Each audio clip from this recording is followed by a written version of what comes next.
Schietto in bocca, finisce qui. Como 0, Inter 0, senza reti e senza emozioni questa andata della semifinale di Coppa Italia. Simo, mi sembra che siano stati 90 minuti alla ricerca di questo per entrambe le squadre. Forse il Como ci ha provato un pochino di più nel primo tempo, l'Inter magari ha fatto qualcosina in più nel secondo, ma non dal punto di vista offensivo, perché poi la partita si chiude con un tiro in porta del Como e 0 tiri in porta dell'Inter, che invece ha tirato solo 2 volte senza mai creare nulla. Ecco, se questo doveva essere uno spot per la Coppa Italia, sicuramente non è uno spot che ha funzionato e non ha attratto grande interesse. Partita che non saprei, ecco, come definire, se non veramente soporifera. Ho avuto la sensazione che entrambe abbiano un pochino deciso di riparlarne al 22 aprile, al ritorno a San Siro, quando forse le cose dal punto di vista dello scudetto e della Coppa e delle competizioni europee saranno un pochino più delineate per entrambe. Sì, è la sensazione che ho avuto fin dall'inizio. Diciamo che l'Inter già nelle scelte di formazione ci ha dato questo tipo di indizio, con un Diouf schierato in una posizione inedita nella quale ha fatto onestamente fatica a livello proprio tattico, e soprattutto la certificazione di questo è arrivata secondo me con i primi cambi di Kivu, che mette Dumfries per Darmian, e ok, però poi mette Zielinski e Thuram, e ci potevamo aspettare un'uscita di Frattesi o di Sucic per Zielinski e dello stesso Diouf per Thuram, e invece a uscire sono proprio Cialanoglu e Pio Esposito, segno che la volontà è stata quella di fare una staffetta. Non mi sento, diciamo, di criticare in senso assoluto, anche perché in attacco in particolare, con l'indisponibilità di Lautaro e i problemini di Bonni, ci sta anche non rischiare, perché ci manca pure che arrivi al derby con un altro problema fisico, e allora lì sarebbe veramente grave. A centrocampo abbiamo avuto un Ciala che comunque rientrava da poco da un infortunio. Non è stato un grande spettacolo e sicuramente si poteva fare di più nella preparazione di questa partita, ma essendo stata una scelta si può essere d'accordo o meno, però questo è quello che va commentato. Dall'altra parte c'è da dire che lo stesso Como, nonostante giocasse in casa, nonostante avesse in campo qualche titolare in più, anche loro non è che abbiano fatto questa partita arrembante. Hanno avuto un paio di chance nel primo tempo, frutto anche di nostri errori, onestamente. Sì. Però non ho visto il Como che ha vinto con la Juve o che ha fatto altre belle partite in altre situazioni. Segno che anche loro, in parte perché pure loro hanno un obiettivo importante che è il quarto posto, evidentemente hanno detto vabbè, giochiamocela al ritorno, e tra l'altro, essendo la squadra tra le due meno forte, come dicevo anche in cronaca, va a loro vantaggio giocarla sullo scontro secco, secondo me, e invece che sull'andata e ritorno. Sì, infatti la sensazione stava quella di un pareggio che andasse bene ad entrambi, detto che poi a livello di expected goal, stavo guardando, risulta uno 0,90 per il Como e uno 0,1 per l'Inter. Francamente non so da dove viene fuori questa cosa, anche perché a livello di occasione vera e pura la principale occasione del Como arriva su un fuorigioco, quindi sarebbe stata annullata, dove poi fa un'ottima parata Martinez su Voivoda. L'Inter invece ha avuto una grande occasione con il palo di Darmian, che aveva sorpreso Butes sul primo palo proprio in avvio di secondo tempo, quando l'Inter sembrava che ci avesse alzato un pochino il baricentro e ci avesse provato di più. Qualcuno in chat fa una citazione che mi piace molto, come scrive Uldo: gli ultimi 6 minuti sembravano veramente Messico-Portogallo dei Simpson. Sì, manca quella rissa finale che poi è durata giorni, però sembrava veramente quel possesso palla sterile lì. Considerando che si giocava in casa loro con una formazione un po' più titolare, l'Inter con una formazione molto più rimaneggiata, comunque rivoluzionata, a me dà l'idea che l'Inter abbia portato a casa il proprio obiettivo comunque, quindi a livello strategico l'Inter ha fatto il suo e ha deciso rimandiamola al ritorno 22 aprile, quando ci auguriamo che lo scudetto sia magari in archivio, chi lo sa. E hai rimesso minuti nelle gambe di Cialanoglu, hai rimesso dei minuti nelle gambe nel serbatoio di Dumfries. Si è vista un po' d'alternanza in attacco. Oggi, Simo, e poi leggo le super chat che ci state mandando e leggo i vostri commenti, ho rivisto, ecco, ti chiedo che segnali ti porti a casa.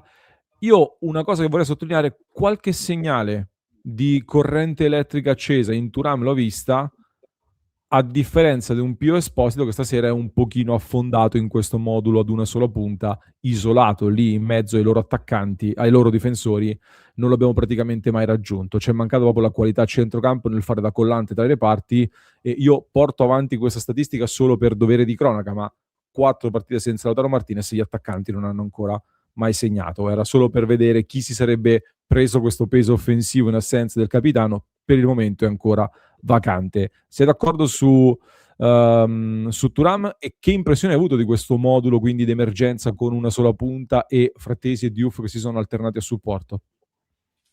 Su Thuram sono d'accordo, l'ho visto entrare con la testa giusta, ha fatto anche 2 buone giocate, all'inizio subito ha cercato di rubare 2 palloni, segno che l'idea, ecco, la mentalità c'era, ed è stato quello forse il problema in questo periodo. E quindi bene, speriamo che possa dare continuità. Sul modulo, quando giochi con un trequartista deve essere secondo me un trequartista un po' più completo e con un pizzichino di tecnica in più rispetto a Diouf prima e Frattesi poi. In questo caso chiunque giocasse al loro fianco avrebbe fatto fatica, a maggior ragione visto che lo citavi un Pio Esposito, secondo me per caratteristiche ha fatto molta fatica. E infatti quando dicevo di mettere Thuram anche nell'ottica della ripartenza, Thuram è un giocatore che ha più gamba, può integrarsi un pochino meglio, ma ripeto, con due compagni di reparto così, secondo me avrebbe fatto fatica chiunque. Tant'è vero che quando è entrato Luis Enrique io ho detto speriamo che ci vada lui a fare quel ruolo lì, perché ha più tecnica, perché ha fatto anche alcuni tiri da fuori anche in passato, mi sarebbe piaciuto. Invece poi Kivu ha messo mezzala a sinistra e anche lì secondo me si è un pochino perso nel marasma del centrocampo, della zona mediana. Ma mi sarebbe piaciuto molto vederlo più avanzato in realtà Luis Enrique, però la scelta è stata questa. Oggi non credo che ci sia, diciamo, margine e materiale per prendere per fare delle valutazioni concrete sui singoli e su questo modulo, per come è stata interpretata la partita. Sì, sono d'accordo. È il primo 0-0 dai tempi di Manchester City-Inter di inizio stagione 2024-25 per l'Inter, quindi non siamo nemmeno più abituati a commentare partite così, così tristi dal punto di vista della produzione offensiva. Volevo segnalare l'immagine più brutta dal mio punto di vista di questa serata, ancora una volta i fischi vergognosi nei confronti di Alessandro Bastoni. Io continuo a ribadire che chi fa comunicazione, soprattutto a certi livelli, deve assumersi delle responsabilità e deve stare molto attento. È stata lanciata una campagna mediatica vergognosa nei confronti di Bastoni, che ha sbagliato. Sicuramente l'esultanza post espulsione di Kalulu non è stata bella.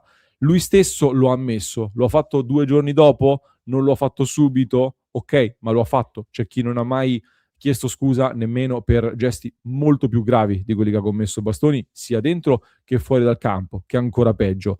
Gesti come quelli di Bastoni li vediamo letteralmente in ogni partita e non vengono analizzati così.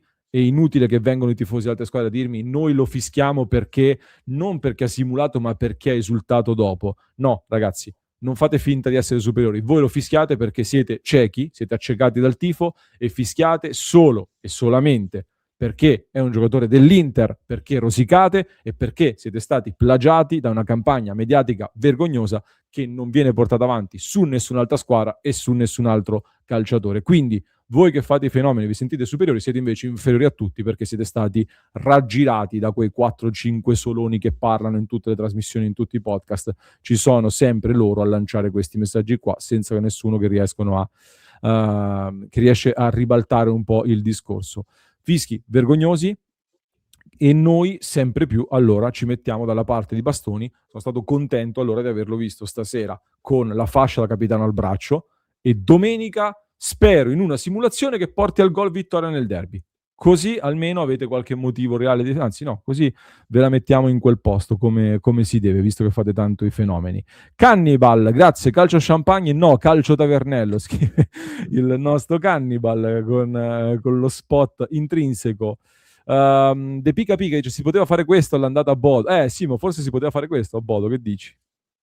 No, dice una cosa giusta De Pica Pica, nel senso che con interpreti diversi in situazioni diverse, secondo me paradossalmente l'obiettivo raggiunto questa sera di mantenere lo 0-0 poteva essere esattamente l'obiettivo cercato a Bodo, che però è stato completamente fallito, perché là non solo si è perso, ma si è perso nella maniera peggiore, cioè con più di un gol di scarto. Ma non stento a credere che nella testa di Kivu e di chi ha preparato quella gara a livello strategico ci fosse una volontà di portare a casa uno 0-0 o al massimo una sconfitta di un gol per poi giocarsela in maniera diversa in casa, un po' come fatto stasera.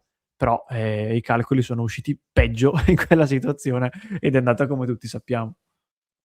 Non c'era il sintetico stasera, quindi è andata così. Instakiller, grazie davvero per la super chat. Thuram, altra storia rispetto a Pio, basta criticare, dice Instakiller. Ecco, speriamo che stasera veramente possa essere un po' la primavera di Thuram. Domenica servirà a lui assolutamente. Simo, tu domenica un flash, te la giochi con le 2 punte o riprovi con quello che abbiamo visto stasera? No, 2 punte. 2 punte per essere più pericolosi e perché poi è il modulo e lo schema e i movimenti che abbiamo sempre avuto negli ultimi anni. Assolutamente, a maggior ragione se dovesse recuperare Bonni come al momento sembra poter fare. 2 punti assolutamente.